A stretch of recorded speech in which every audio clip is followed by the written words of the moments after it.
Hello everyone, আমরা আবারও চলে আসলাম একতরফা ভালোবাসা গল্পের 6 নম্বর পর্ব নিয়ে। যাই হোক, আমরা কথা না বলে সোজাসুজি গল্পতে ফিরে যাই।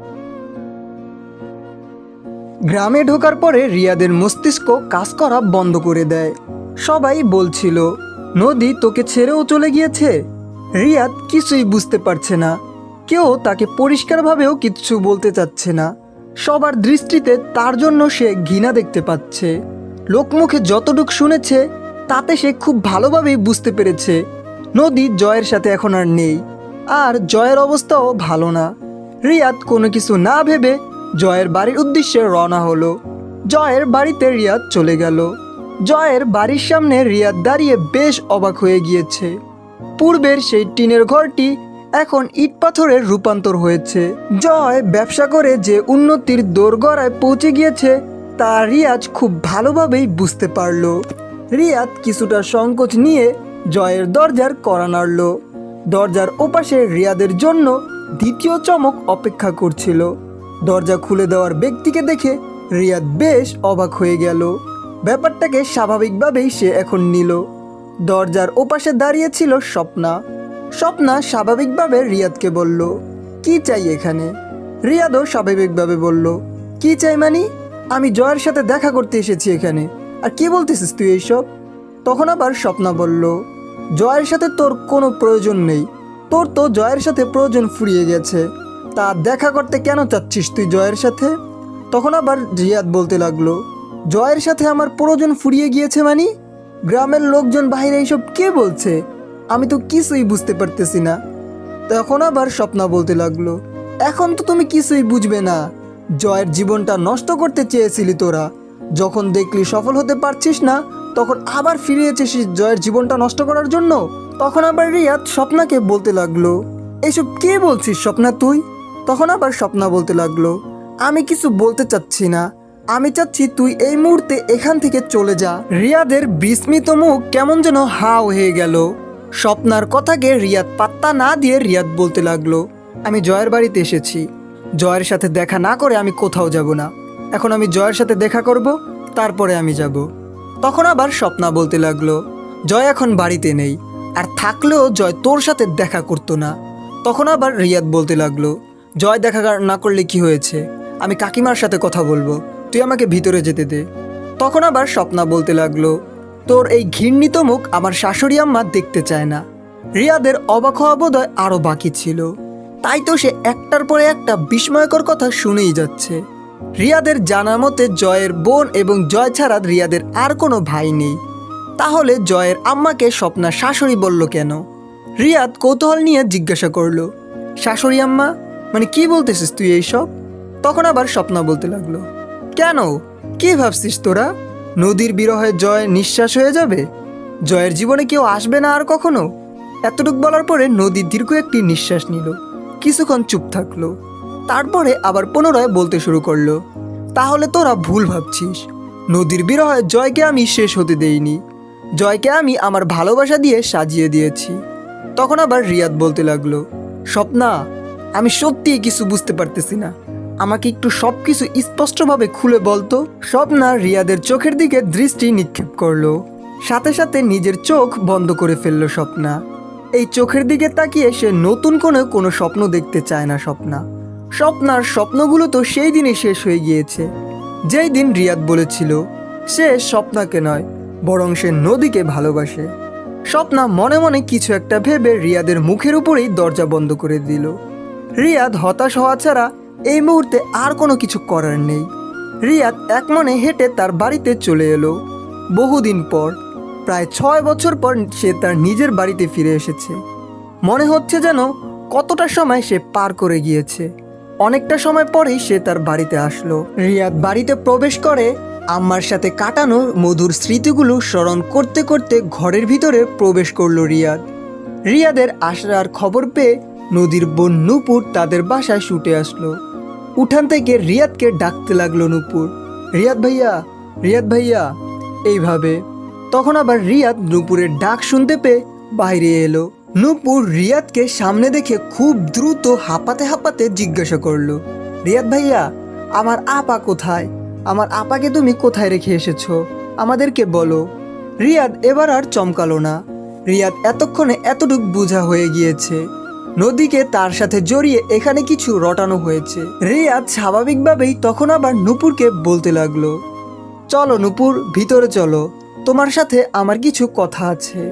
তখন আবার নূপুরও বলতে লাগলো, হ্যাঁ ভাইয়া, আমারও তোমার সাথে অনেক কথা বাকি রয়েছে, চলো তাহলে ভিতরে। তারপরে তারা দুইজন ভিতরে গেল। রিয়াদ নূপুরকে নিয়ে ভিতরে গেল। ভিতরে গিয়ে খুব শান্তভাবে রিয়াদ নূপুরকে জিজ্ঞাসা করলো, আচ্ছা নূপুর, এখানে আমি না থাকায় কি কি ঘটেছে আমাকে একটু স্পষ্ট করে বলো। নদী আমার কাছে আছে এটা তোমাকে কে বলেছে? তখন আবার নূপুর বলতে লাগলো, আপা যে তোমার কাছে গেছে এটা তো গ্রামের সবাই জানে। তখন আবার রিয়াদ বলল, সেটা তো জানতে চাই, কিভাবে জানলো সবাই নদী যে আমার কাছে আছে? তখন আবার নূপুর বলতে লাগলো, আচ্ছা ঠিক আছে, তাহলে তুমি শোনো, আমি বলতেছি। নূপুর এরপরে বলতে শুরু করলো, আজ থেকে 2 বছর আগে একদিন হঠাৎ শোনা গেল নদী আপু শ্বশুর বাড়ি থেকে পালিয়ে গিয়েছে। আব্বা আম্মা সেটা শুনে সাথে সাথে জয় ভাইদের বাসায় গেল। বাসায় গিয়ে আমরা দেখতে পেলাম জয় ভাইয়া পাগলের মতো কান্না করতেছে আর মুখ দিয়ে শুধু একটাই কথা বলতেছে, আমার নদী, আমি নদীকে ছাড়া বাঁচতে পারবো না, আমি নদীকে ছাড়া কোনোভাবেই কোনো কিছু দেখতে পাচ্ছি না। কোথায় নদী? ফিরে আসো নদী, আমি তোমার সাথে যদি কোনো ভুল করে থাকি তাহলে তুমি আমাকে মাফ করে দাও। সেই দিন জয় ভাইয়া পুরো পাগলের মতো কান্না করেছে। আমরা জয় ভাইয়ার বাসায় যেতেই জয় ভাইয়ার আম্মা আমাদের হাতে একটি চিঠি তুলে দিল। চিঠিটা নদী আপার হাতেরই লেখা। চিঠিতে লেখা ছিল, প্রিয় জয়, আমি উপলব্ধি করতে পেরেছি আমি তোমাকে ভালোবাসি না। আমি যাকে ভালোবাসি সেই মানুষটাও তুমি না। আমার ভালোবাসার মানুষটা একমাত্র রিয়াদ। আমি শুধু রিয়াদকেই ভালোবাসি। আমি রিয়াদকে ছাড়া নিঃশব্দ। 4 বছরের সংসার জীবনে এই কথাটি আমি বারবার তোমাকে বলতে চেয়েছি, কিন্তু তুমি তো শুনতে চাওনি।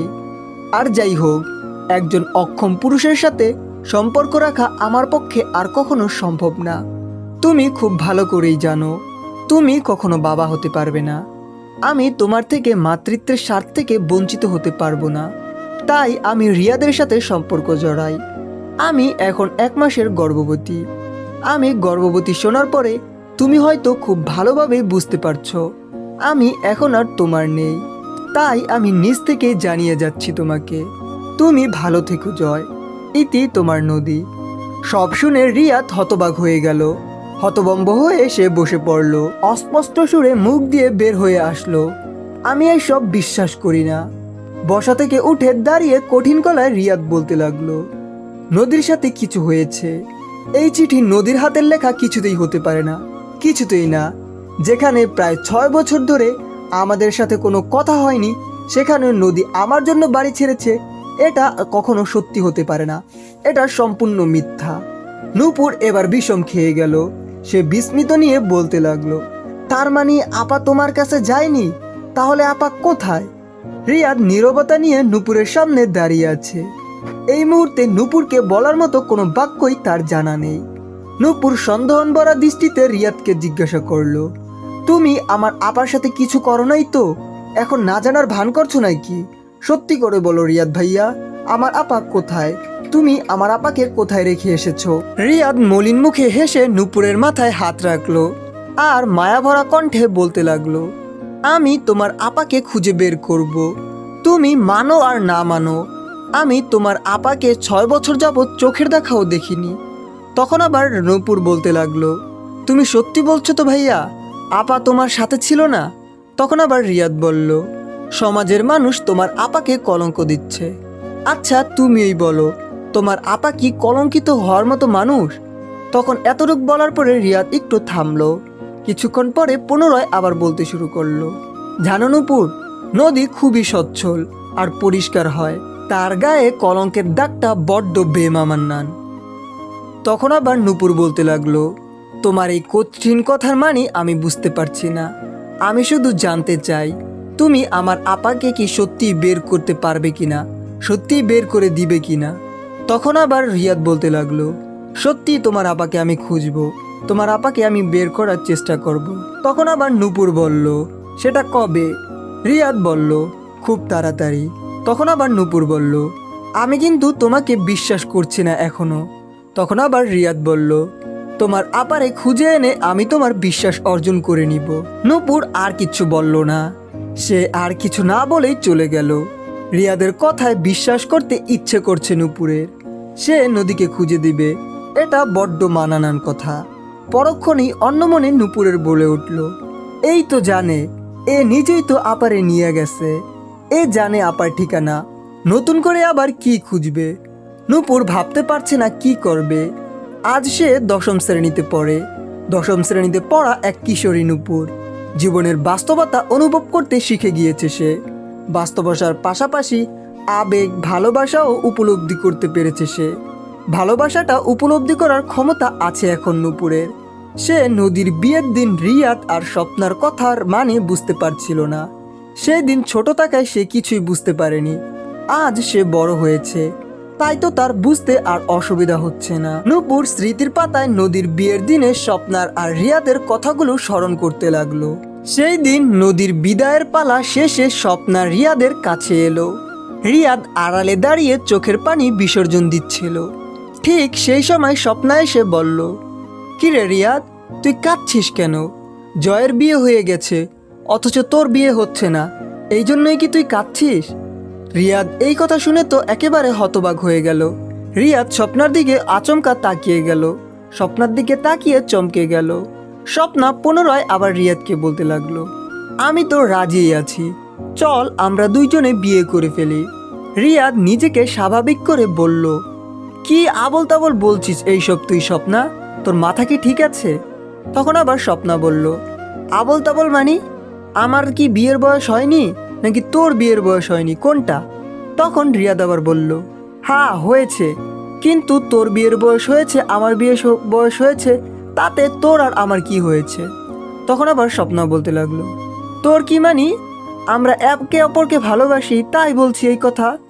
রিয়াদ স্বপ্নার কথা সমাপ্ত করতে না দিয়েই তার পূর্বেই বলতে শুরু করলো, আমরা একে অপরকে ভালোবাসি, এটার মানে কি? কি ভুলভাল বকছিস তুই? তখন আবার স্বপ্না বলল, ভুলভাল বকছি মানে? তুই কি আমার কথা বোঝার চেষ্টা করতেছিস না? তখন আবার রিয়াদ বলল, আমি তোকে কখন বললাম যে আমি তোকে ভালোবাসি? রিয়াদের এই কথায় স্বপ্নার মাথায় আকাশ ভেঙে পড়ল। এতদিন তিলে তিলে যেই স্বপ্ন স্বপ্নার নিজের মনের ঘরে তুলে রেখেছিল, তা কি সত্যি আজ ভুল ছিল? স্বপ্না নিজেকে সংযতন করে বলতে লাগলো, মুখে না বললেও তো তুই আকার ইঙ্গিতে ভালোবাসা বুঝিয়ে দিয়েছিস আমাকে। রিয়াদ হতবাক হয়ে গেল। তখন আবার স্বপ্নাকে বলতে লাগলো, মাথা খারাপ হয়ে গিয়েছে তোর?